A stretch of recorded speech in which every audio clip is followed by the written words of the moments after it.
Welcome to the Courage and Cannabis Show, where we bring you insightful conversations with the authors of the number one best-selling books, Courage and Cannabis.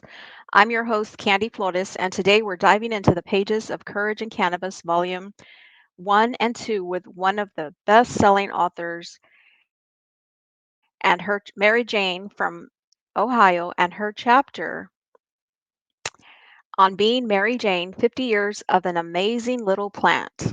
But before we embark on this literary journey, a quick shout out to our sponsors of the book series who help make this podcast possible. Compass Naturals, Endovibe Cannabis Centers, Spender, The Canamom Show, Blev 614 Network, Cannabis BPO, Columbus Botanical Depot, Daga Digital Marketing, Hempbox, etc., Ohio Medical Marijuana Physicians Association, DustinCava.com, Web Development. Remember, the Courage in Cannabis book series is a project of the Growth, Harmony, and Happiness Community Foundation 501c3 nonprofit. Let's bring Mary Jane up. Hi, Mary Jane. Hello. Glad to have you on here. How are you Good. today? I'm pleased to be here. I'm great. Great to have you. Now let's get started. Your chapter on being Mary Jane, 50 years of an amazing little plant. Tell us a little bit about your chapter. Well, basically, it's kind of a short bio. Someday I'll write the longer version, but this is like the Cliff Notes version, if you want to call it that. Um, so it just kind of outlines my journey through my first encounters with cannabis, through to I think I had cancer in 2020, and this was written probably about 2021. So it's going to be kind of not encompassing some of the things that have happened post 2021, but so inevitably it's just a little snippets of me. Nice. What inspired you to write about this topic once you started writing? Well, Dr. Bridget came to me. Oh, I don't know. It's probably pre-pandemic because I got to know her because I wrote a few things about her about the her practice, Green Harvest Health, Hmm. in the Columbus Free Press. I'm a long-term writer for the Free Press, and so I wrote a couple little things, snippets, probably maybe even a whole article about her, included her in it. And I stopped by and see her periodically. She liked my drawings and pictures, so she hung a few on the wall. And I don't know, I guess it's probably around 2020, I guess. She came Hmm. to me and said, "Hey, I'm thinking about doing this book. Might you be interested?" Sure, I'm a writer. Sure, I'll do that. And I think that's kind of how the whole thing began. It's been an interesting journey since then. Yes, it is. It has been. What are some of the most surprising discoveries or insights you encountered during the writing process? I'm an pretty experienced writer, so I've written. Oh, I've 100. I think I'm on my 110th article for the Columbus Free Press, to give you an example. Of Wow. write my background in writing articles, so I'm in very much a comfort zone when I do that. Um, I don't know that I had any great epiphanies during the writing of it. I think it was kind of for me. Um, a lot of people might say it was interesting that I came out and talked a lot about myself, because most of the time when I was doing the work I've been doing the last, say, let's say 10 years, I'm talking about other Hmm. people because I'm trying to advance the ballot issue. But this time, 10 years ago, we were all about getting our ballot issue, our initiative we'd written, onto the Ohio ballot. And so everything we do is talk about the implications of that. So being writing about who I am and what my experiences maybe charted a little bit of new territory for me. I see. So, how do you see courage and cannabis contributing to the broader conversation surrounding cannabis culture and its legalization? My still a bit about me, okay, because I have been doing this for, I always like to say, 20 to 40 years, depending upon how you count them, in terms of how I've been involved with the cannabis movement. And that kind of encompasses, I guess, the writing of the article because it started when it really began, which was, when I grew up in Wheeling, West Virginia, Hmm. and I kind of started from that point. My father was an engineer in the steel industry, and so I went off to college in 2000, 2000, not that old, in 1970s. And so what that means is that from that point on, you're a college student. That's probably the first time you'll come in contact, at least for me, I'm old school, come in contact with Hmm. marijuana. And so that be from that point onward. So then when I say I'm old school, I mean, I go back literally 50 years. And I think it's interesting because I don't know what point others get involved with this. There's what they call us OGs or something. I think that mean that Yes. really I should get a little button on my lapel here Yes, and you say, "Hey, should. I Yes. am an OG. I got my little button." That's But right. I think I got the cred, man. And so yeah, you go back to a different time when cannabis was so illegal, and people were so concerned. I mean, and legitimately so concerned about being busted. I mean, you took it for example, dear John Sinclair, who was kind of iconic in Michigan, Hmm. was busted in 1969 for 2 joints, and he was sentenced. He was given a 10-year sentence, prison sentence, and spent 2 years in prison for 2 joints. Think about that. And this is the kind of things that were right at the fore. If you were in marijuana, you had to figure out how you could kind of hide it and do it on the clandestine because you were afraid the cops were going to bust you into you any time, and you'd be John Sinclair. You'd be in prison for 2 years. Right. So you come from that point. You Hmm. come, and you go through the journey from through you go through okay, the 1970s with the Controlled Substances Act, and things started getting worse and worse. 1980s, you had, just say no, Ronald Reagan, and that's when a lot of these laws got written in terms of, mandatory minimum sentencing. And then you go into the 90s, 1990s, and it was, getting worse there. But there was starting to be a movement built, probably about Hmm. the mid 90s. I mean, an organized movement of people. NORML's been around, National Organization for Marijuana Laws, has been Right. around since 1970 with the passage of Controlled Substance Act. I think Keith Stroke founded that group just about the day after. But nonetheless, things seemed to get worse and worse and worse as you were going through the um, the 80s and then into the 90s. There were some more draconian things, but people were getting organized, and that's when you had like the first ballot issue in Ohio, which was written by Bob Petrakis and my friend Kenny Schwickert, who are all part of the Columbus Free Press, with whom I've worked for the last 20 years. So I didn't come along quite as much as when they did. But Wow. I think as you start to see the movement start to build, about the time I intercepted was 2000. That's when I kind of had my millennial epiphany going, well, what am I going to do with the rest of my life now that my son's in high school? Hmm. Because he didn't need a stay-at-home mom anymore, like that company. What am I Hmm. going to do? So I thought, well, I think I could become a lawyer. Even at my age, I could become a lawyer. Hmm. I really thought about that. I think I'd go back to law school. Well, I didn't. I decided instead to work full time virtually on legalizing marijuana and medical marijuana in the state of Ohio. That was kind of a goal of mine in my head. Okay, and I've done a number of things. And the first, I almost had to just dissect my life since I had my epiphany Hmm. between the times that I was working on the national level, and I've worked, I mean, for international level, I was working with all these people from California. Um, I had colleagues who were in Canada, colleagues who were in Europe, et cetera, et cetera. And so I had this period of time when I was working on the international level. And then about the beginning of the 2010s, I decided to come back. Come back. I didn't really move from my house. I just changed my focus. Come Hmm. back to Ohio and work on ballot initiatives. And we launched the Ohio Cannabis Rights Amendment as a ballot issue in 2013, and it was groundbreaking. And as I said earlier, if I flash back 10 years, I would have just have been a busy little bee. I was doing tons of media, people coming through. I did a sit down, um, 60-minute style interview to launch the High Cannabis Rights Amendment. I was the newsmaker of the week because of Wow, that's for amazing. Channel 4 in Columbus. These kinds of things that we were doing to advance this ballot issue. And so that was the journey there. But unfortunately, we didn't have $20 million. Sorry. you know that's what it takes to run a ballot issue. Essentially, if you're going to run a ballot issue, you have $20 Yeah, million, and we that's didn't right. have that. So of course along comes the group that has $20 million.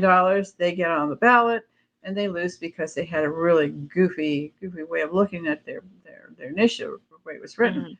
Hmm. Hmm. And so at, over time, by 2016, thanks to our lobbying, the groups I was working for lobbying intensively, we passed HB 523, which created a medical marijuana program in Ohio. And then just this last November, we passed what's called Issue 2, which was a recreational adult use marijuana in Ohio. So we've got both medical now and adult use. And to me, it's like that's the culmination of my career. Hmm. It's like, well, do I get to retire now? It's been 50 years since I started doing this.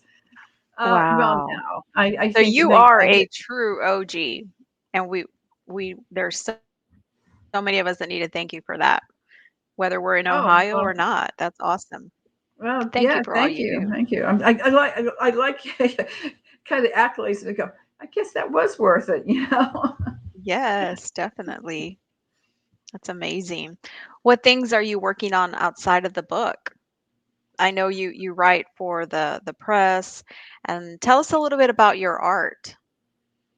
Well, I went to college being to be an art major. I didn't know what else I wanted to do, and unfortunately, you just really can't make any money. I remember trying really hard after I graduated to get got as illustrators or printers and stuff like that, and it just didn't seem to work out for me. So I decided that I was the only way I was going to get employed Mhm. was to get an MBA, which I did. So I have an MBA from the University of Dayton. And after that, after I got my MBA, that was 1981. Mhm. Um, I answered a blind ad in the paper. Okay, I had my MBA was in finance, and it was for market analyst. I thought, yeah, that's close enough, right? So Mhm. I took the job, and it was for the largest U.S. marketer of cancer chemotherapy agents. Um, I, I I just landed there because I wanted a job. B, I had an MBA, and C, it was close enough to being a financial analyst that I was thought I was going to be able to make it.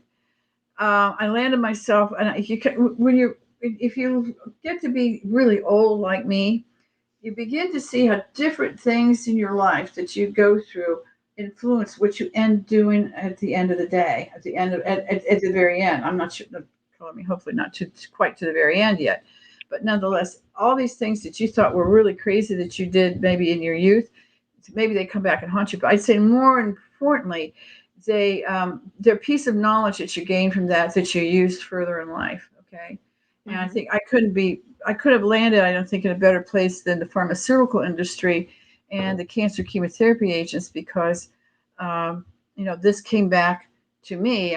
We could talk about this in a minute Mhm. to Mhm. to another part of my life.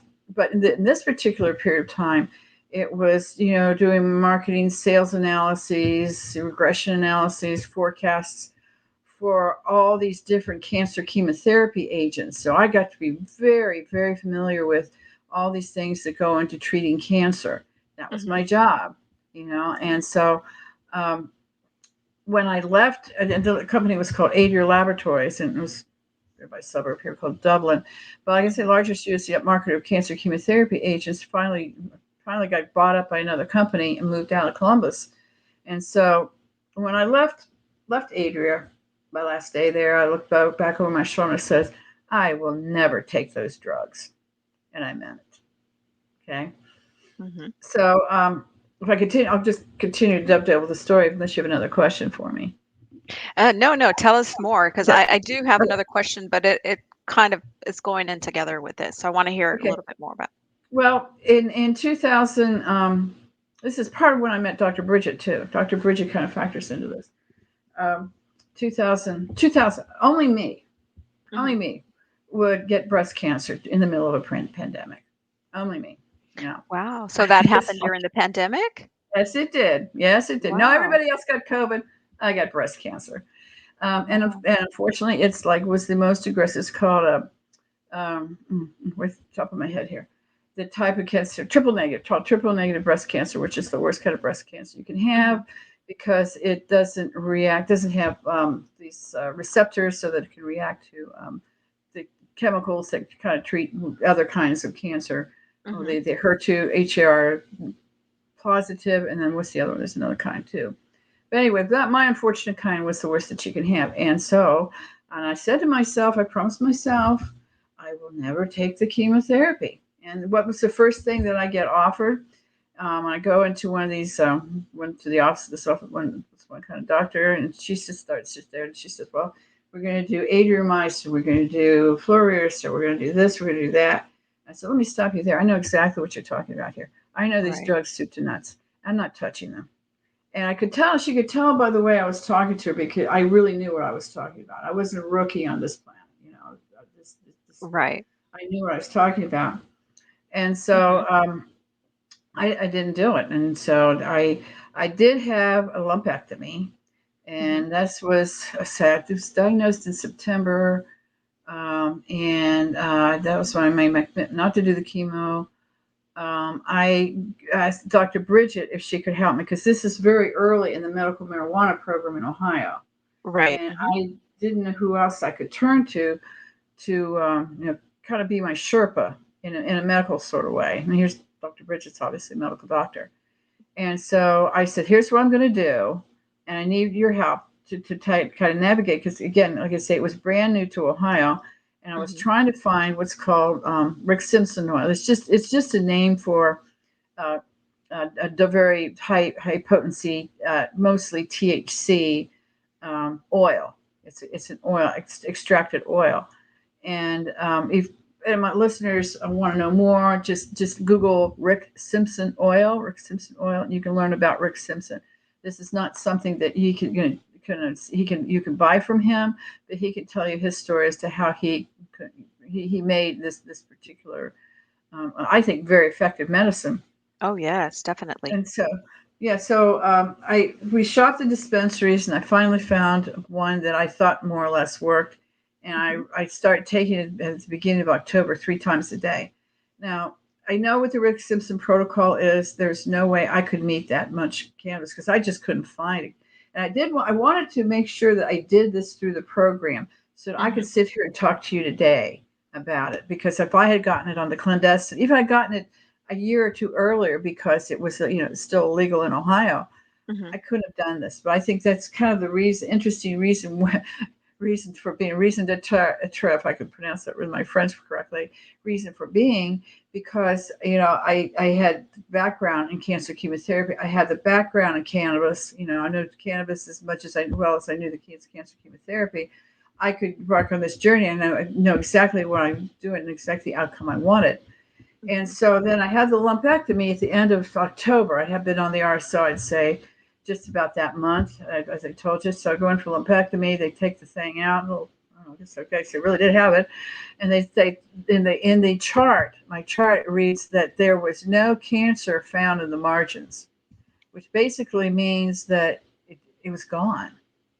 And so, I mean, they would seem to be really amazed, that wow, and like it's recorded in that and they also recorded in that they recorded in your you know the, the report that the doctors have. Okay, get that off the top of Yes, my head. yes, in You your know what I'm chart. talking about. Yes, So ma'am. it was put in there that she takes cannabis, injects cannabis 3 times a day. Now we know cannabis is not injectable. I think hopefully most of the people in our group know that you don't inject marijuana, don't inject Right, cannabis oil. Don't do it, don't do it, don't do it. right. Because what they meant by though is that the way it's on the little syringe that you get The for the syringe, RSO, so it yes. comes in a syringe, like they call it a syringe. And that was a Yes. misunderstanding on their part. I thought that was Yes, well, absolutely, how the story changes, huh? yeah. So anyway, here I am today. I'm on my I'm going on my That is 3 years amazing. out. It was 2000? No, it's 4 years. Really, I guess that was 2000. 4 years out. Can you imagine that? Time must have been having Wow, fun. Time is flying, and so that I'm is I'm amazing. I guess I'm healthy. Yes, absolutely. So, would you recommend the RSO for other patients that are listening that are suffering from similar situations? I absolutely recommend it, but see, they're a little bit different than what I am. I knew Mhm. exactly what I was doing. I knew Right. the chemotherapy that they were trying to offer me. Mhm. I don't say I would be hard pressed to say I knew it as well as nurses or the doctors. That would be really out of place for me. But I knew it Right. so intrinsically that I Mhm. could make those decisions knowing full well what I was doing. Now, someone who doesn't want to take the chemo, I understand. I would strongly suggest that you have a sympathetic doctor that you work with, like I did, and because you are, after all, treating cancer. Um, so I Mhm. would recommend that. And I think now more so than when I was starting out with this, I think even now more so, cooler more so than it was 10, 15 years ago, there are doctors out there who are practicing cannabinoid medicine, and that's what you Mhm. need to work with if you're going to use the RSO to treat your cancer, in my opinion. Right. Amazing. And doctors like Dr. Bridget would be able to help with that. Be I great. saw where she's offering consultations for cancer. I thought it would say, "I was her first patient. I was her first patient." Yeah, that's amazing. Maybe I My was. story is a She little may have done different this from before me. I don't yours. know, but no. Yeah. Yeah, I think that she's going to be very busy, and I think that we need more doctors who are as Oh, enlightened as she yes. is. Yes, definitely. I know I always tell her we need to clone you She's not already so cloned. we can have doctors like her all over. How does she accomplish In the all this? process, no. Yes, definitely. I can only imagine her schedule is just amazing how she takes care of everything and still, is striving for more and helping so many people at the same time. And it takes a village, and luckily we have built this community with all of our authors, and to continue to build each other up. I know my story is different from yours, but I myself used the RSO when I started, and but I not like you, I didn't know anything about it. I was at the last stages, and I thought to myself, you know what What stage of I don't have cancer? anything to I don't have anything to lose. No, so I had some different issues, and they messed up in my surgery. So I Mm. had some complications and MRSA and septic, and so surgery after surgery. So yeah, I Oh, totally jeez. understand. The RSO was, I mean, just amazing how I was able to Hmm. get up and start walking, and I was basically on oral chemo, like the oncologist said, and it just he said you continue doing what you're doing. So And I that's the I thing I wanted to strongly emphasize too. favor it. It wasn't just the RSO cured. Let's use the word that cured cancer. Right. Let's use the Mhm. word. But all of a sudden, because I have a lot of, like everybody said, I have a lot of things wrong with me. So I have a genetic Mhm. bone condition. Mhm. And I was having trouble walking because I have a permanent dislocated left ankle, permanently dislocated right knee. And so couldn't walk from here to the living room. Mhm. Well, now I can walk any place I want, you Oh, I know? just love it. Yes. I love it. And there's a number of other things. My teeth, I have no, look, mom, no cavities, you know? That is amazing. Yeah, I always see the plant as kind of like a vitamin, we're, Hmm. because we could benefit from it in other ways as well, after we're healed and doing better. It's amazing. I love hearing those stories, and I appreciate you sharing that with us. And for our listeners, if they have any questions, how can they reach out to you? How can they? Are you on social media, Facebook, Instagram? I'm on all of the above, LinkedIn too. I don't do a lot with Instagram. I've never quite figured out Instagram, so somebody's going to have to be my Instagram coach. Um, Okay, yeah, we can help Facebook, you I'm with that. obviously on that, and I use my real name. Okay, let's establish this. Yes. My real name, my birth name is Mary Jane. My dad gave it to me because it's a familial name from when he grew up in Cincinnati. There were a whole bunch of people in Cincinnati that he knew were named Mary Jane, so I got the name of Mary Jane. And back then, I think my parents thought there were just some cute little shoes here. There's a little chocolate candies. This can't go wrong, right? Well, I don't think they. I'm sure my parents. In the context today, they're both past deceased now. But in the context of the day, if they understood clearly where this movement has gone and how my name is being here so many times, they would be shocked. They would never have made me that. They were very conservative people, real Christian people, and there's no way I got named for marijuana. But I ended up with the name, and because it was important to my dad, I'm never going to change it.